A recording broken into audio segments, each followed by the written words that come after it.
Hello everyone, this Achyutam Pandey और आप सब देख रहे हैं बॉलीवुड स्पाई। आज हमारे साथ जुड़ चुके हैं आप सबकी चहेती one and only Aishwarya hi. खरे।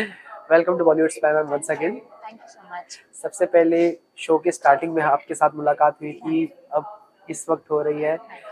हमने देखा था जब आप लोग वहां पे पहुंचे थे गांव में, बहुत ही धमाकेदार आपकी एंट्री हुई थी, बहुत ही धूम धड़ाके से आपके स्वागत हुए थे। कैसा मोमेंट था, सबसे पहले वो जानना चाहेंगे आपके से। बहुत ही ओवरवेलमिंग था, बहुत ब्यूटीफुल था। मतलब जो जो मैंने गांव के बारे में सोचा था, गांव बिल्कुल वैसे ही था, प्लस उसमें 100x प्यार जोड़ दो। क्योंकि इतने सिंपल लोग होते हैं ना। मैं इतनी इतनी सिंप्लिसिटी, इतना मतलब स्लो आई थिंक लिविंग जहाँ होती है, वहाँ ना लोगों के दिल बहुत बड़े होते हैं। तो उनके अंदर इतना प्यार था टू गिव, और मुझे एक्स्ट्रा प्यार मिलता था क्योंकि लोग मुझे एज लक्ष्मी जानते जी थे, तो बिल्कुल। मुझे बहुत ज्यादा प्यार मिला है, तो मैं बहुत खुश हूँ। बहुत ही सुंदर था। इतना प्यार मिला आपको as a Lakshmi, as a Aishwarya. Of course, क्या रीजन थी एक जो आपको शो से आपने फैसला लिया कि मुझे अब निकलना चाहिए? क्या आप बता सकते हैं दर्शकों सबसे बड़ा रीजन मेरा एग्जिट का था कि मेरी हेल्थ को? खराब हो गई थी। पिछले एक हफ्ते से आई वाज लिटिल अनवेल। मैंने जो भी टास्क भी किए हैं वो भी मैं अपने आई वाज अनवेल, और मैं टास्क भी कर रही थी क्योंकि मुझे गिव अप नहीं करना था। तो मैं अपने आप को बहुत पुश कर रही थी एक लास्ट वीक में, एंड आई थिंक कबड्डी एक ऐसा टास्क आया जिसमें वो मेंटल प्रेशर और वो फिजिकल एग्जॉशन, वो सब कुछ मिक्स हो गया। उस टाइम एक वो ब्रेकिंग पॉइंट आया जब मैंने सोचा कि अब मुझे अपनी हेल्थ के बारे में सोचना पड़ेगा। तो आई थिंक वो ही मेजर चीज थी जिसके लिए वजह से मैंने ये डिसीजन। जब आपने बेकर्स को बताया आपके एग्जिट का फैसला आपने ले लिया है, तो उनका क्या रिएक्शन था इस बात पे? एक्चुअली वो लोग देख रहे थे मुझे पिछले एक हफ्ते से कि मैं कितनी बीमार थी। बहुत सारे टास्क में मैं अपना टास्क करती थी, आके खड़ी भी नहीं हो पाती थी, मैं बैठ जाती थी। तो मुझे साइड में ले जाके वो लोग चेयर पे बिठाते थे, मुझे बुखार रहता था, मुझे वीकनेस रहती थी। तो उन्होंने भी देखा कि what am I going through to be here. Okay. और फिर जब मैंने ये डिसीजन उन्हें बताया कि मैं नहीं कर पाऊंगी, क्योंकि तो वो उन्हें ये समझ आया कि अगर मैं कर पाती तो मैं कर रही होती, क्योंकि ये वीक मैंने पुश किया है अपने आप को। तो उन्हें समझ आया कि अब शायद इससे जेन्युइनली नहीं हो पाएगा, सो दे वर वेरी सपोर्टिव। वहां पे सबसे अच्छी आपकी बॉन्डिंग किसके साथ हो गई थी? अनीता के साथ। नीता के साथ।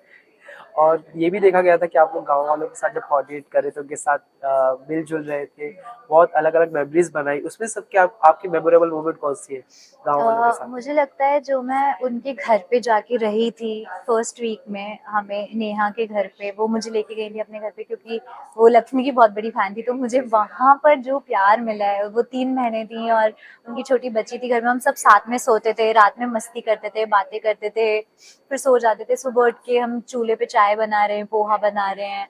तो वो एक बहुत ही ऐसे होम अवे फ्रॉम होम हो गया था। तो आई थिंक वो गाँव की बेस्ट मेमोरी मेरे लिए। बिल्कुल। कई गाँव के एनवायरनमेंट की वजह से तो नहीं आपकी हेल्थ में थोड़ी इश्यू आ गए, क्योंकि यहाँ पे अलग कंफर्ट नहीं था वहाँ पे? कंफर्ट की बात नहीं थी, क्योंकि मैं एडजस्ट तो बहुत अच्छे से ओके। कर रही थी। गाँव में मुझे कोई दिक्कत ही नहीं आई। मैं बहुत अडेप्टेबल हूँ, मुझे मजा आ रहा था गाँव में। एक्चुअली जब इनफैक्ट जब शिक्षा का टाइम होता था, जब मुझे 4-5 घंटे अकेले मिलते थे गाँव घूमने के लिए, लोगों से बात करने के लिए, वो मेरे लिए ना बहुत रिफ्रेशिंग टाइम था।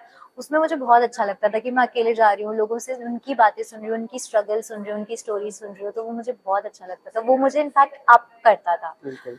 इट जो मेरी तबीयत खराब हुई है उसका रीजन फिजिकल एग्जॉशन था शायद, क्योंकि पूरे टाइम हम पहले शिक्षा कर रहे हैं, फिर हम परीक्षा कर रहे हैं, फिर परिणाम हो रहे हैं, तो वो बहुत लंबा भी चलता था। ऊपर से टास्क थोड़े से, जब मैं टास्क परीक्षा में जाती थी तो वो जो मेंटल प्रेशर होता था, आई थिंक उसकी वजह से मेरी तबीयत खराब जी। हुई है।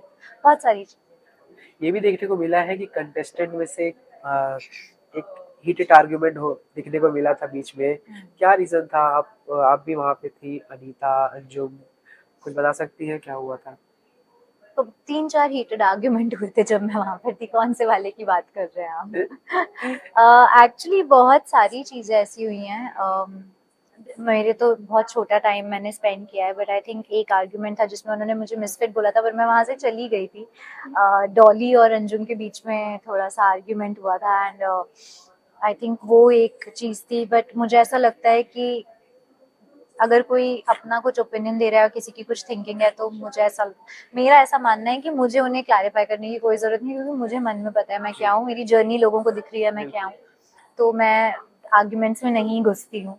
मैं इसलिए चली गई थी वहां से। एक दूसरा जो आर्ग्यूमेंट हुआ था वो अनीता और एरिका के बीच में हुआ था। तो आई wasn't a part of it, तो मैं एक्चुअली किसी भी आर्ग्यूमेंट की पार्ट नहीं बनी एज यूजुअल। ऑफ कोर्स आपका ये फर्स्ट रियलिटी शो था और आपका एक्सपीरियंस आपने बताया हमें कितना अच्छा था। आगे आप किस टाइप की रियलिटी शोज करना पसंद करेंगी?